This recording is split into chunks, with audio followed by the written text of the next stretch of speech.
Guys, gusto lang sana namin mag-adwind, no? So, ito yung makikita mo guys sa mostly sa mga farm nila, no? Is meron silang mga farm na mga bulaklak, guys. Tapos, ayun sa dulo is parang mga sugar cane yata yun, guys. Mostly makikita mo dito sa mga farm nila, guys, is mga bulaklak, mga rose. So, puntahan natin yung iba, guys. Dito lang kami nagbabaybay lang kami sa mga road nila, guys. Dito, oh. Parang secret road nila dito yan, guys. So, tara. So, guys, dito din ako dati nagbabike, no? Hanggang dito yan, guys. Dito ako nagbabike. Mostly, doon pa sa dulo yan, guys. So, balang malayo pa. Malayo pa, guys, yung pinupuntahan ko. So, ngayon, dito ulit kami mamamasyal kasi nahihilo nga ako sa loob ng bahay, guys. So, punta tayo doon, guys. So, marami na nag-iba dito sa mga ibang farm, guys, no? Ito dati, guys, nung nagbabike ako is, ano pa lang to, kinoconstruct pa lang nila. Ngayon, guys, is ready na siya, oh. Bahay yata ito siya, guys. Ito yung mga farm nila, guys, oh.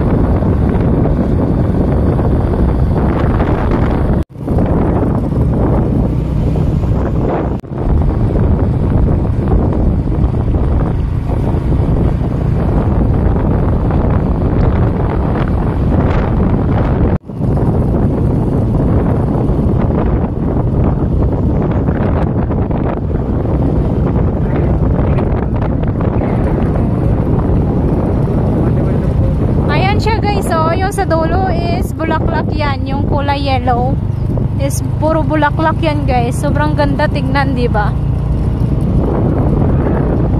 Tapos dito naman sa kabila niya, guys, is ganyan siya, makikita mo.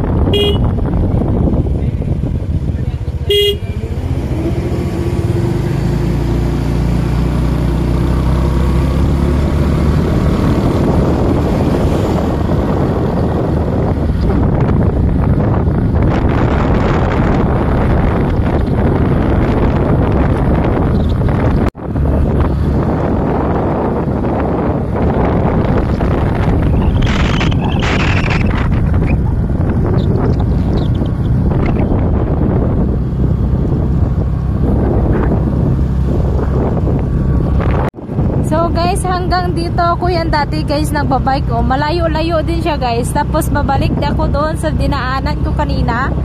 Tapos pupunta ulit ako sa another side, guys, na may bridge. Tapos saka ako uuwi, guys. So hanggang dito lang ako. Tapos babalik na ako kasi dito banda, guys, sa dulo is highway na yan siya. Hindi ko na masyadong alam. So hanggang dito lang ako. Tapos umuwi na ako, guys. Dito naman, guys, is maraming silang mga parang planta. Ayan, guys, oh, may mga planta. Hindi ko alam kung para saan yan, guys. Para sa semento yata yan. Parang ginagrind ba nila yung, guys, yung parang bato. Tapos sinusupply nila na as buhangin. So hanggang dito lang kami, guys, kasi dyan sa dulo is highway na yan siya. Wala kasi akong helmet, kaya kailangan na naming bumalik. So hanggang dito lang kami, kaya babalik na kami, guys, kasi inaantay lang namin mag-open yung park. Kasi doon kami tatambay sa park, guys. Kasi mga around 3 PM yata, guys, or 4 is mag-open na yung park nila.